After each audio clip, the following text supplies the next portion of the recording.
Hello दोस्तों, हमारी प्रिय फाइनेंस मिनिस्टर निर्मला ताई बैंकों के प्राइवेटाइजेशन में बहुत मुखर होके बोल रही हैं। पूरी वेबसाइट भरी पड़ी हैं उनका। जब भी कोई स्टेटमेंट आता है उसमें बैंकों के प्राइवेटाइजेशन के बारे में अक्सर वो बोलती हुई नजर आती है। दोस्तों, दिल्ली स्कूल ऑफ इकोनॉमिक्स के एक समारोह में उन्होंने इकोनॉमिक्स पे तो स्पीच कम दी, लेकिन बैंकों के प्राइवेटाइजेशन पे ज्यादा स्पीच दी है। तो दोस्तों, आज इस वीडियो में उनका क्या पॉइंट ऑफ व्यू है, ये कैसे उन्होंने इसको जस्टिफाई करने की कोशिश करी, इससे आपको क्या फर्क पड़ने वाला है। तो बैंकिंग प्राइवेटाइजेशन की उनकी स्पीच के बारे में वीडियो बनाया है। अगर अभी तक आपने चैनल सब्सक्राइब नहीं किया है तो प्लीज चैनल सब्सक्राइब कर लीजिए और बेल आइकन जरूर दबा लीजिए, जिससे नोटिफिकेशंस आपको सारे मिलते रहें टाइम टू टाइम।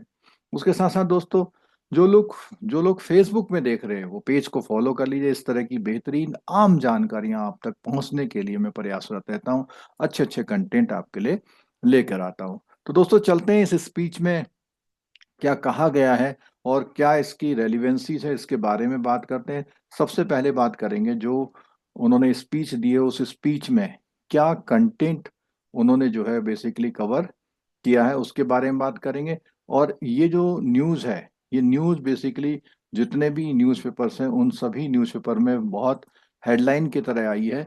और जब हम बात करते हैं इन सब चीज़ों की तो कोई ना कोई ऐसी बात है जहां पर गवर्नमेंट की जो फ्यूचर की जो पॉलिसीज हैं, गवर्नमेंट की फ्यूचर की पॉलिसीज इसमें बताई जा रही हैं कि गवर्नमेंट की बिल्कुल मंशा है कि वो कैसे जल्दी से जल्दी इसको प्राइवेटाइज कर ले। तो दोस्तों, सबसे पहले बात करते हैं इस न्यूज के कुछ। हम बात करेंगे कि न्यूज़पेपर कैसे हेडलाइंस के साथ जो है इस न्यूज को दिखा रहे हैं। तो यहाँ पे स्क्रीन में देखिए, privatization of banks unlikely to hurt financial inclusion. मतलब प्राइवेटाइजेशन से उनको ही कहना है कि फाइनेंशियल इंक्लूजन में कोई फर्क नहीं पड़ने वाला, ना ही कोई नेशनल इंटरेस्ट में फर्क पड़ेगा। मतलब जस्टिफाइड करना है उनको। और यहाँ तक कि उन्होंने इंडिया की ग्रोथ स्टोरी के बारे में कुछ बात करी। और कुल मिला के उन्होंने कहा कि जस्टिफाइड किया कि ये प्राइवेटाइजेशन जो है बहुत अच्छा रहने वाला है। तो इन न्यूज़ों से भरा हुआ कुछ एक्सट्रैक्ट लेके मैंने जो है न्यूज़ पे स्क्रिप्ट बनाई है। यहाँ पर सबसे पहले बात करेंगे कि बहुत जो बात हो रही है कि डिस्कशन वर्दी टॉपिक पर बैंक प्राइवेटाइजेशन इन इंडिया पे ये वीडियो बनाया गया है। और क्योंकि फाइनेंस मिनिस्टर की स्पीच आई है दिल्ली स्कूल ऑफ इकोनॉमिक में, तो इसकी चर्चा और ज्यादा बढ़ गई। अब उन्होंने साफ साफ क्या कहा, government is not in the business of running businesses. यानी गवर्नमेंट का काम बिजनेस चलाना नहीं है। यानी गवर्नमेंट जो है बिजनेस नहीं चलाएगी। इसका मतलब क्या है कि गवर्नमेंट अपनी हिस्सेदारी बिजनेसेस से विड्रॉ करेगी। सिंपल बात है ये। ठीक है। गवर्नमेंट पॉलिसी बनाएगी और इस तरह की पॉलिसी बनाए कि इकोनॉमी जो है इफिशिएंटली काम करे। साथ में उन्होंने बताया कि इसका जो मेन पर्पज है प्राइवेट, कैसे जस्टिफाइड किया उन्होंने। उन्होंने कहा कि इफिशिएंसी को इम्प्रूव करना चाहते हो, प्रोफेशनलिज्म को इम्प्रूव करना चाहते हैं, और कस्टमर सर्विस की क्वालिटी को भी बैंकिंग सेक्टर में इम्प्रूव करने की उनकी मंशा है। प्राइवेट ओनरशिप जब आती है तो लोगों की अकाउंटेबिलिटी बढ़ती है और परफॉर्मेंस दोनों बढ़ जाते हैं। लेकिन ये नहीं बोला जब प्राइवेटाइजेशन होता है तो सोसाइटी सिटीजन्स का क्या एक्सप्लॉइटेशन होता है, कैसे वो रूल को ब्रेक करते हैं, कैसे रेगुलेटर उनका पक्ष लेते हैं। ये सब चीजें नहीं उन्होंने बोली। ठीक है। उसके बाद उन्होंने एक बात पे बहुत कटाक्ष किया कि 1969 में जो 14 बैंक थे, उसके बाद 80 में 6 बैंक का जो नेशनलाइजेशन किया था, उस समय पे उसका ऑब्जेक्टिव था फाइनेंशियल इंक्लूजन और क्रेडिट एक्सेस को बढ़ाना। लेकिन ये बोलते हैं कि 2020 में आते आते अब जो फोकस हो गया है वो फाइनेंशियल इंक्लूजन नहीं रह गया। उन्होंने कहा performance, profitability and global competitiveness पर आ गया। वो कहती है कि भाई ये जिस पर्पज के लिए बनाए थे अब वो समय चला गया है। अब आप बात करेंगे कि उसकी परफॉर्मेंस, प्रॉफिटेबिलिटी और ग्लोबल कॉम्पिटिटिवनेस की। उसके साथ उन्होंने कहा कि प्राइवेटाइजेशन का मतलब ये नहीं कि सारे प्राइवेट कर दिए जाएंगे। उन्होंने कहा कि ये जो प्लान है गवर्नमेंट का, स्ट्रेटेजिक डिसइन्वेस्टमेंट है कुछ सेलेक्टेड बैंकों में। तो इससे आप अंदाजा लगा सकते हैं खासकर से वो बैंक जो पीछे छूट गए थे, जिनकी बैलेंस शीट में इंप्रूवमेंट नहीं नजर आ रहा, तो उन बैंकों की ये बात बेसिकली कर रहे हैं। तो इन्होंने जो कुछ प्राइवेट सेक्टर बैंक हैं उनको अभी भी पब्लिक, कुछ बैंकों को अभी भी पब्लिक सेक्टर बैंक में ही रखेंगे वो। We need a balancing bank ecosystem, यानी कुछ प्राइवेट भी रखेंगे वो और कुछ सरकारी भी रखेंगे। हमें ऐसा बैंकिंग सेक्टर चाहिए जहां दोनों ही सेक्टर कंट्रीब्यूट करें। और उन्होंने क्या बताया, उन्होंने कहा कि गवर्नमेंट का अप्रोच रिफॉर्म ओरिएंटेड है, ना कि पॉपुलिस्टिक, यानी कि कुल मिला के रिफॉर्म्स आने चाहिए।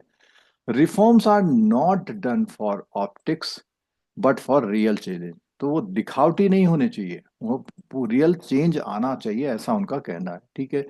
खास कर से जैसे उन्होंने बैंकिंग रिफॉर्म में कहा, आईबीसी कोड आया 2016 का, तो इंसॉल्वेंसी एंड बैंक्रप्सी कोड आया, merger of PSU bank and recapitalisation का भी जिक्र किया। तो ये बेसिकली उन्होंने बैंकिंग रिफॉर्म्स की बात यहाँ पर उन्होंने समझाई। तो दोस्तों यहाँ पे प्राइवेटाइजेशन उन्होंने क्लियर किया कि बैंक प्राइवेटाइजेशन सिर्फ ओनरशिप चेंज नहीं है, बल्कि स्ट्रक्चरल रिफॉर्म लाने की बात। मतलब ओनरशिप तो बदलेगी बदलेगी, लेकिन उनका पर्पज है कि स्ट्रक्चरल रिफॉर्म आए, बैंकिंग सेक्टर ग्लोबली कॉम्पिटिटिव बनाएगा। अब बात आती है कि क्या प्राइवेट सेक्टर वाकई बैंकिंग को बेहतरीन बनाएगा या फिर पब्लिक का ट्रस्ट कम करेगा। अब इस बारे में आपकी क्या राय है, आप कमेंट सेक्शन में जरूर बताइएगा। साथ साथ में वीडियो इंफॉर्मेटिव लगी हो तो लाइक एंड शेयर कीजिएगा। अब दोस्तों एक बात और करते हैं, अगर आप बैंकर हैं, और आमतौर पर अगर आप बैंकर हैं तो बैंक अगर आप फॉलो कर रहे हैं तो आपको जेआईबी और सीआईबी की बात जरूर पता होगी। आप में से कई लोगों ने करा होगा, जिन लोगों ने नहीं किया है उनके लिए बहुत इंपॉर्टेंट इंफॉर्मेशन है। साथ साथ में आप नीचे डिस्क्रिप्शन बॉक्स में मोबाइल एप्लीकेशन का लिंक दिया है, उसे जरूर डाउनलोड कर लिए, क्योंकि जितने भी नोटिफिकेशंस हैं जेआईबी सीआईबी से रिलेटेड वो आपको फ्री ऑफ कॉस्ट वहां पर मिल जाते हैं। तो दोस्तों जो हमारे लाइव इंटरेक्टिव बैचेज हैं वहां पर आपको जेआईबी और सीआईबी दोनों चीजें के कोर्स कराए जाते हैं। जितनी भी इंटरेक्टिव लाइव क्लासेस होती हैं उन क्लासेस के रिकॉर्डेड वर्जन आपको मिलते हैं आपके मोबाइल ऐप पर। साथ में जेआईबी में एमसीक्यू सूर सर ने डेवलप किए हुए हैं। साथ में सीआईबी में एमसीक्यू और केस स्टडी भी तूर सर के डेवलप किए गए हैं।